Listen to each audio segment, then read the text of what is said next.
కొన్ని కోట్ల మంది రైతులకు ఏడాదికి 6,000 రూపాయల సాయం, కిసాన్ క్రెడిట్ కార్డులు, ఉచిత రేషన్ పంపిణీ, ఉచిత గ్యాస్ కనెక్షన్లు, కరోనా వ్యాక్సిన్లు, పిల్లలకు టీకాలు, ఆయుష్మాన్ భారత్ పథకం ద్వారా 5 లక్షల ఆరోగ్య బీమా.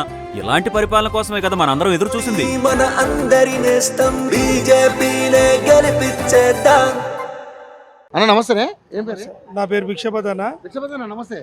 ఏం లేదన్న, ఇప్పుడు తెలంగాణలో ఎంపీ ఎలక్షన్స్ జరుగుతున్నాయి. భిక్షపతి అన్న ఏంది మరి ఏమనుకుంటున్నారు మీరు? అంటే సనత్ నగర్ ఇది డివిజన్ మీది, ఎట్లా ఉండబోతుంది ఇక్కడ? అంటే సికింద్రాబాద్ కాన్స్టిట్యూన్సీ గురించి అడుగుతా నేను.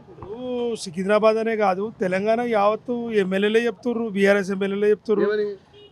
ఈటల రాజేందర్ గారు మొన్న చూశారు కదా, అన్న మీరే నిరుతురు, మీరే గెలుస్తారు అని ఒక మంత్రి, ఒక పార్లమెంట్ సభ్యుడే చెప్తుంటూ ఇక పబ్లిక్ అయితే ఇక ఆటోమేటిక్గా చెప్తున్నారు.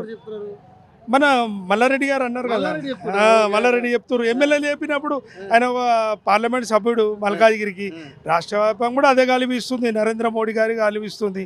ఇంకోటి ఖర్చు ఎందుకు, ఆల్రెడీ ఖైరతాబాద్ ఎమ్మెల్యే దానం నాగేంద్ర గారు ఉన్నారు, సికింద్రాబాద్ ఎమ్మెల్యే పబ్లిక్ అదే విధంగా ఆలోచిస్తుంది. మళ్ళీ ఖర్చు ఎందుకు ఏంటలా, అందు గురించి ఎంపీగా గెలిచినా మళ్ళీ ఉప ఎన్నికలు వస్తాయి, అందు గురించి అంటారు. ఈయన ఎంపీగా మంత్రిగా ముఖ్యంగా భారత్ మాత ఆరతి చేస్తాడు. మళ్ళా బేగంపేట రైల్వే స్టేషన్ 22 కోట్లు పెట్టాడు. మన బల్కంపేట ఎల్లమ్మాది టెంపుల్కి 4 కోట్ల ప్రసాదంది ఓపెన్ చేశాడు. ముఖ్యంగా అదే సికింద్రాబాద్ రైల్వే స్టేషన్ అయితే ఎయిర్పోర్టా ఇది రైల్వే స్టేషన్ అని అనుకుంటాము. ఇంకోటి కరోనా కూడా నేను చూసిన స్వయంగా, అందరు ఇళ్ళలో పండుకుంటే మనం ఏదైనా పార్టీల గురించి కాకుండా మానవతో మాట్లాడి ఈటల రాజేందర్ గారు ఏ పార్టీలు ఉన్నా ఈటల రాజేందర్ గారు తిరిగారు, తర్వాత మా కిషన్ రెడ్డి గారు తిరిగారు. ఎందుకంటే ఒకసారి అలా నేను వెళ్ళాను, వెళ్తే నన్ను తిట్టాడు, ఎందుకు వచ్చాను బాబు, మేమంటే ఇవన్నీ వేసుకున్నాము అని చెప్పి 10 నుంచి 12 సార్లు వెళ్ళాడు. అన్న మీకంటే నేను పబ్లిక్లో ఉంటాం నాయన అని చెప్పి కార్యకర్తలను ఆదుకున్నాడు. అదేవిధంగా మన ఏదైతే ఆక్సిజన్ కానీ ఏదన్నా రెమ్డెసివిర్ కానీ అవన్నీ ప్రజలకు ఆయన సాధ్యమైనంత వరకు హెల్ప్ చేశారు. ముఖ్యంగా మన దళితురానికి కరోనా 2 సంవత్సరాలు మోపైంది. అదేవిధంగా కశ్మీర్కు ఇన్ఛార్జ్ ఇచ్చారు. ఆ విధంగా కొద్దిగా పబ్లిక్లో రాలేదని కాకపోతే బ్రహ్మాండంగా చేశారు. ఎందుకంటే ఏదేమన్నా అని మనం వాస్తవంగా చెప్పాలి, ప్రజల మనిషి పక్క.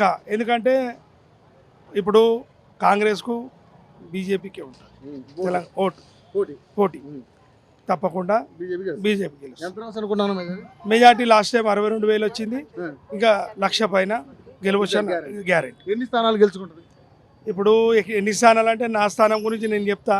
వాతావరణం అయితే అందరు అంటారు, ఇప్పుడు అందరు 17 అని మేము అనుకుంటాము పార్టీ వాళ్ళం, కాకపోతే 8 లాస్ట్ టైం 4 వచ్చాయి కదా, దాని డబుల్ కావచ్చు, 12 గెలిచినా ఆశ్చర్యపడక్కర్లేదు. ఎందుకంటే ప్రజలు నరేంద్ర మోడీ గారిని చూస్తున్నారు, రాహుల్ గాంధీ గారిని చూస్తున్నాం. ఇవి స్టేట్ ఎలక్షన్లు కావు, సెంట్రల్ ఎలక్షన్ కాబట్టి సెంట్రల్లోనే పోటీ ఉంటుంది, అదే విధంగా ఉంటుంది.